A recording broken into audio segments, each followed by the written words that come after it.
I'm Lee Edmonds. I'm the Assistant Chief here at the Diehl Water Treatment Plant. Basically what we do here is take the water out of the quarry, filter it, and make it drinkable for Frederick County. We are at our intake system here at the Diehl Water Plant.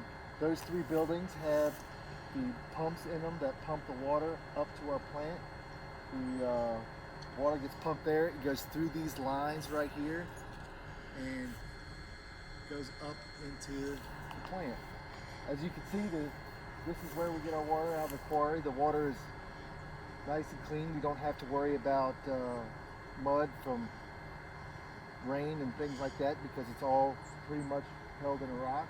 So yeah. Underneath here is the deepest part, and the last I heard it was somewhere around between 50 and 60 feet. Actually, the best way to describe it is this is a window into the water table. It's the rock is porous, so the water can come and go. The water kind of pools up here. We have a couple of places we pump water into this, but it is influenced by the surface because you can see it, but it is basically just the water table of the area around here with everything cut off, and you can see what's in it. We have multiple quarries. We have 3 quarries on this side of the county. We only draw water out of this one, and we pump water out of what we call the south quarry into this one. We do that because we've got our pumps here. We can pump the other quarry down a lot more and pump it over here. That way we can keep the optimal amount of water in this quarry. Whereas the other one, it is actually, the well goes into a shaft at the bottom of the quarry. So if we pump that quarry completely dry, we can still get water out of it, whereas this one we can't. Yes, this is the raw water. And this is all basically quarry water comes up this big pipe. And this is where all our chemicals feed. This one is the fluoride line. That's also making that squeak sound because it's a pump. And these are our 2 alum lines. Our chlorine actually comes in before this, our pre-chlorine, but it comes in underground, so you can't really see it. But the interesting thing about this water is once it comes in, all the water gets all the chemicals get mixed into it. In that pipe right there that goes across, inside of it, there's a baffle system. Okay. And the water goes up through and turns into a cyclone and mixes all the chemicals together. And once that happens, that's considered treated water. And it comes down, goes through a pipe underground, and then goes into our filter. These are the filters. You can go up there and take a look. Okay, this is our filter that we have. We are not considered a conventional plant because we don't have a sedimentation basin, so we are a direct filtration plant. This section of the filter is called the clarifier, and basically underneath of this, there's basically a dump truck load of plastic beads that float. The water comes up, and all of the dirt you can see in the water, basically the bigger stuff, gets caught in between those beads and doesn't make it up through. So it's kind of like a strain, and it strains out the bigger stuff. And once that takes place, it comes out, goes into a filter. Now this water looks clean. This water is nowhere near safe to drink. Now the water comes through, and then it goes down through by gravity through this filter. And this is a multimedia filter. What you're seeing, the black, is really tiny coal. And there's roughly 2 feet of coal on top of, I think it's around 3 feet of sand. And then there's some rocks and that kind of thing. But all it does is, when the water goes down through it, we've added chemicals to make the dirt stick together. And it just goes through, and the coal and the sand just catch everything that comes down through, and clean water comes out the bottom. Our filter rate is 1,400 gallons a minute per each filter. Always run at least 2, and We normally run 3, especially in the summertime or to catch up on water, high peak demand times, we'll run 3.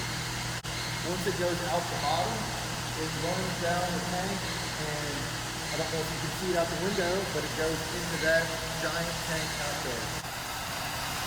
And then here is our chlorine feeding system. These are 2,000-pound containers of liquid chlorine. Even with all of our filtering that we do, if we didn't put chlorine in the water wouldn't be drinkable. It would not be safe for human consumption.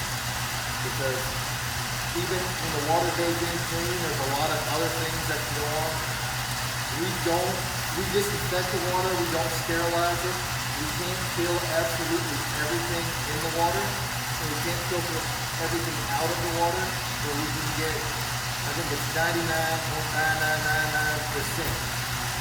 So that's what the chlorine is to do, is to get that other 0.0001% and to make sure that if there is something in the pipes, that there are things called iron bacteria, and it creates slime mold in the pipes. The chlorine will kill that.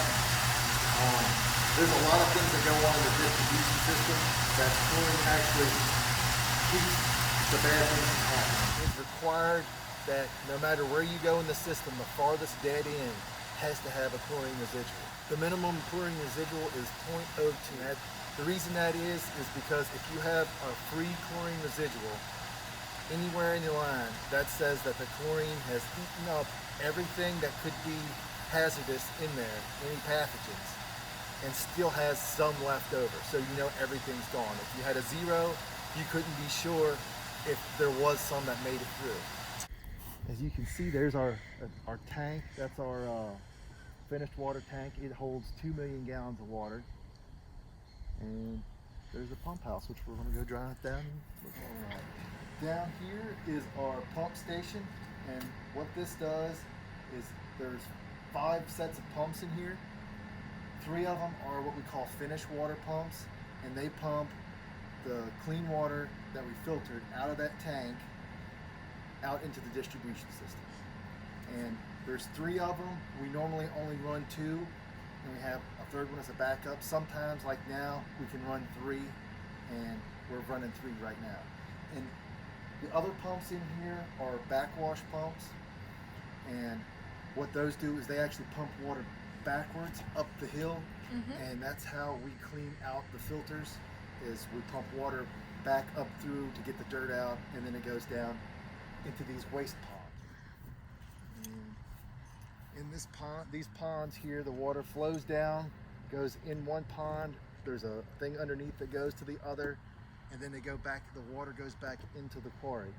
And all of the dirt that we filter comes down and settles in these ponds. So the water that we do pump out that's clean to clean our filters will end up running back down into the quarry, so we don't waste any of the water. And then every 3 months we drain these ponds out, suck up all the sludge and mud, and ship it off to be dried and sent to the landfill.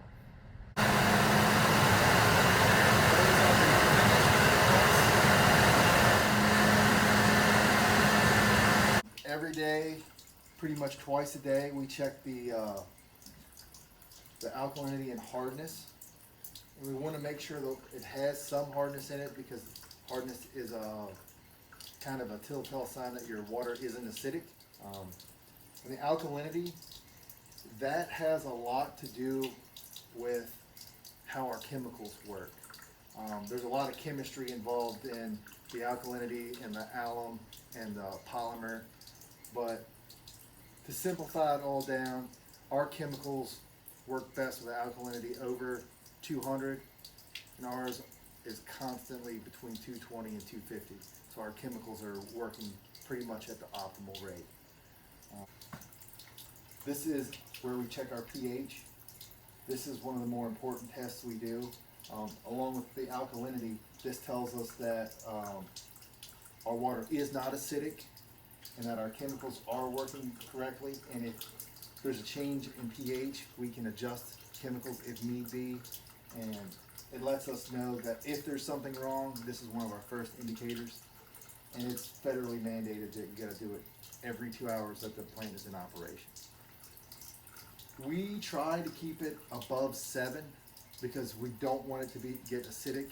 We don't have much control over that, but since we're coming from a limestone quarry, the lowest I've ever seen our pH was about 7.4. One of the main reasons we're worried about this is we want our water to be basic, and we want our water to form a scale, because if you have a scale on the pipes, that actually protects the inside of the pipes. And back when they had the Flint, Michigan issues, they went from a neutral based water to an acidic based. And what happened was there isn't much lead in drinking water, but if you have acidic water, it corrodes the pipes and the soldering and the fixtures, and it draws lead out of the water in that corrosion. If you have basic water instead of acidic water, you get a coating of calcium on it. So you may have clogged fixtures, but you don't have to worry about getting lead in the water nearly as much. The next little machine here is actually more important than all the rest of them. This is what we check our chlorine residual with. We check it 2 hours, every 2 hours when the plant's running. And we check what we call the applied. We check it on the top of the filters, and we check it once it goes out into the tank. And this little machine does all that. Now, if you look at here, this is how we actually test it in all the locations. These sample taps come from different places all over. This one is the finished water tap. This is just like the same tap that we wash our hands with. Same water that goes out. These taps are what we call the applied taps, and they come from the front of the filters. These come from the underneath side of the filters. This lets us know what our product is after it's been filtered. This is the most important one that the state wants. They want it under 0.1 NTU, and NTU stands for nephelometric turbidity unit. Means there's not a lot of dirt in it.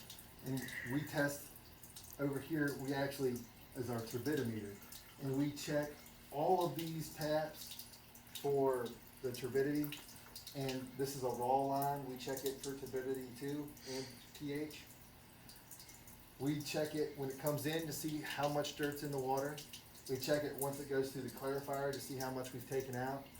And then we check it at the end to see how clean we've got the finished product. And then we go another step further, and we check the water that's in the tank to make sure there hasn't been anything happen inside of our tank with the water chemistry, and that it's a final check that says that the water going out of here is still clean. So